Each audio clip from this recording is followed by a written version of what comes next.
d'armature qu'on utilise toujours dans le domaine du génie civil. Ici, c'est ce que nous sommes en train de chercher, c'est le diamètre de ces barres-là. Alors, le diamètre de ces cadres, on le trouve comment? On dit que le diamètre de ces cadres doit être inférieur ou égal à la plus petite valeur entre phi L ici, c'est le diamètre d'armature longitudinale obtenu précédemment ici. Par exemple, si on avait ici deux barres haute adhérence de 12 par exemple, c'est le 12 ici qui est en millimètres qu'on va placer à ce niveau-là. Diamètre d'armature longitudinale, nous avons H sur 35 ainsi que B divisé par 10. Avec H qui est la hauteur d'ici jusque-là. Par exemple, si d'ici jusque-là c'est 50 cm, on va convertir 50 cm en millimètres. Donc 500 mm, on va diviser par 35, on trouve une valeur ici en millimètres. Même pour la largeur ici, c'est B.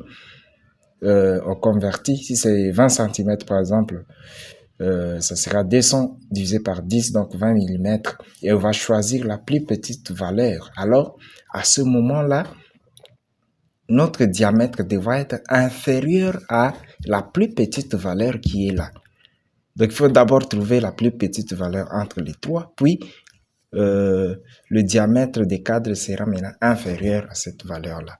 Et le BAL, les règles du béton armé aux états limites, le BAL demande à ce que le diamètre des cadres, ici, diamètre de barre transversale doit être inférieur ou égal à 12 mm. Donc, la limite, c'est que vous pouvez utiliser des barres de 12 comme cadre et des barres de diamètre inférieur. Par exemple, 10, ça va, 8 et 6 aussi, ça va. Mais pas aussi inférieur à 6. Selon les règles du béton armé aux états limites. Ok, après avoir trouvé le diamètre des cadres, maintenant, il faudra aussi connaître l'espacement de ces cadres-là. Comment placer les cadres dans la poutre? Ces cadres-là seront espacés de combien de centimètres? Parce que beaucoup plus, on a l'habitude de tantonner et de donner des valeurs par estimation. Or, il y a un calcul précis qui nous donne cette réponse-là.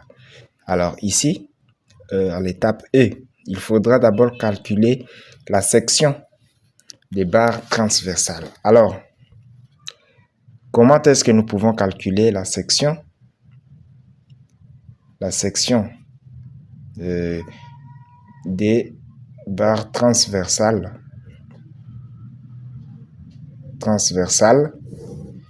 La section des barres transversales, ici,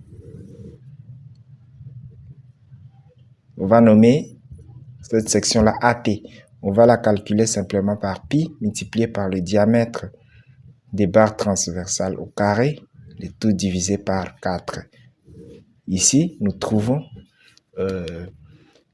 la section des barres transversales. Et enfin, pour déterminer l'espacement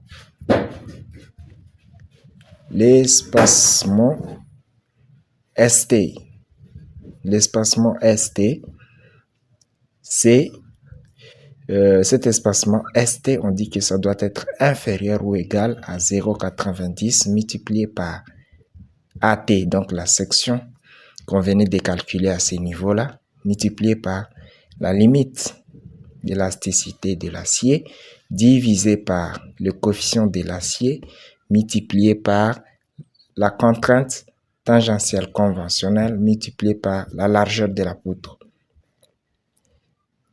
Avec cette formule-là, vous allez trouver l'espacement. Donc, la réponse qui sera obtenue à ce niveau-là, on va simplement choisir une valeur légèrement inférieure ou encore égale à la même valeur qu'on va trouver à ce niveau-là.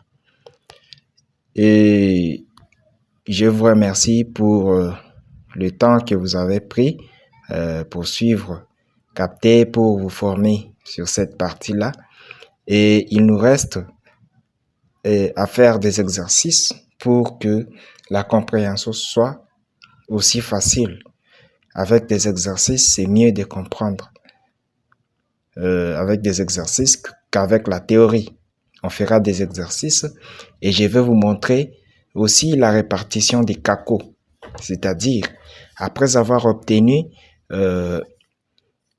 l'espacement ici, ainsi que les armatures, comment est-ce que Kako nous montre comment est-ce qu'on peut disposer les armatures dans une poutre. Merci beaucoup pour la confiance. Veuillez vous abonner et activer la cloche de notification pour ne pas rater les prochaines vidéos. C'est votre serviteur, l'ingénieur Banya Ludoru Zola, ingénieur BTP, produit des l'INBTP Ngaliema de Kinshasa. Merci.